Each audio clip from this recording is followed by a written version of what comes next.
Nobody talks about how hard is actually intergenerational mobility. I am currently studying in a public university, and one thing about public university is that there are all kinds of people that you meet, and it gives you a trial of the real world where the people around you is not always like you. They're from very different background, very different circumstances than you.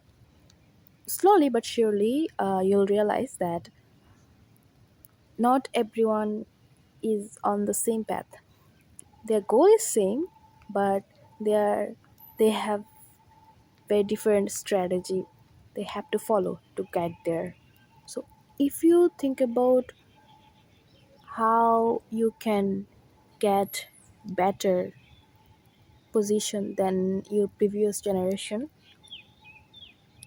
you have to do far more than the people who don't have to do the shift of the mobility. But you and them will be even in the same position. Sometimes they'll be in a better position by the time the race is done. The people who have don't have to go to the mobility period, change period, they already have everything set up. They have their own set of struggle that they have to go through, but objectively speaking, that is nothing compared to what the people who have to go through the generational mobility has to do. And we have to go through a period of trial and error and a lot of self doubt that is very much expressed compared to the people who are not, who don't have to. And I think that is the hardest part, that we have to express so many things that we should it not. It's not about regret, it's about how it hurts the mobility itself, how it backfires, how it sends us back a few feet back in the track. I was talking about these specific things with a senior of mine, and she told me that you just have to stop thinking, overthinking these whole things, and just go to the people who are doing better than you and don't have to do the mobility thing, and ask for help from them, even though it might not feel very fair or good to you. You have to do that.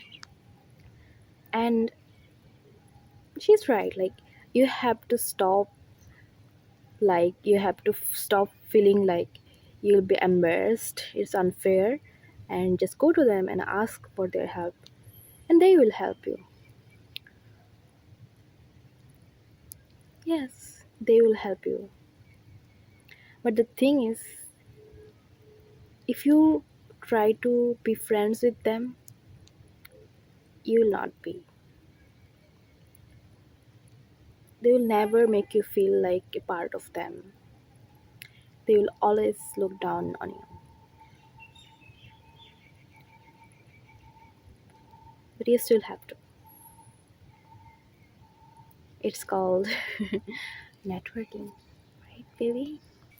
But when you come from the this kind of background, where you have to do the mobility, you are taught a set of things which includes a very very practical knowledge of privilege, and you develop this sense of morality where you are made to think that unfair advantages are bad.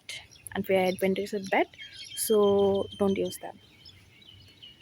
Play fair, play ground, play equal to the people around you who are not doing as good as you. So naturally you find this kind of people who are not doing as good as you, and you try to not use your unfair advantage out of your morality, and then you get even more behind.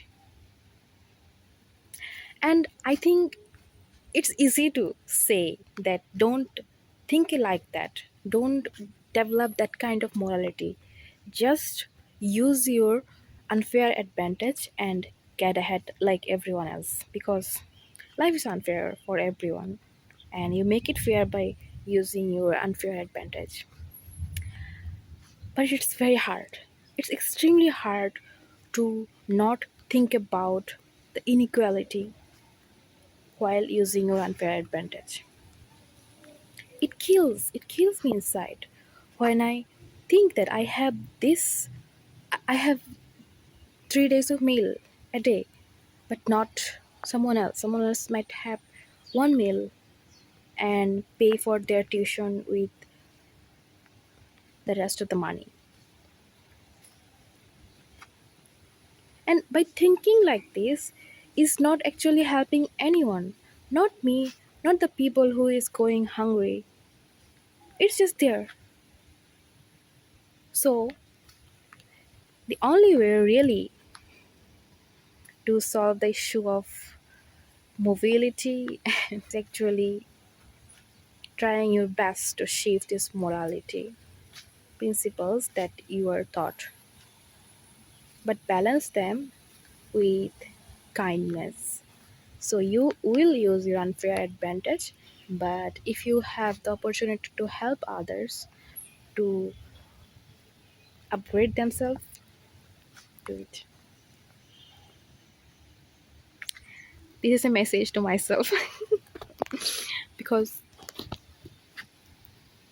I'm the one who always do that, trapped in this morality which is not helping anyone. At the end of the day, everyone just wish that we don't have to do the mobility because it's hard.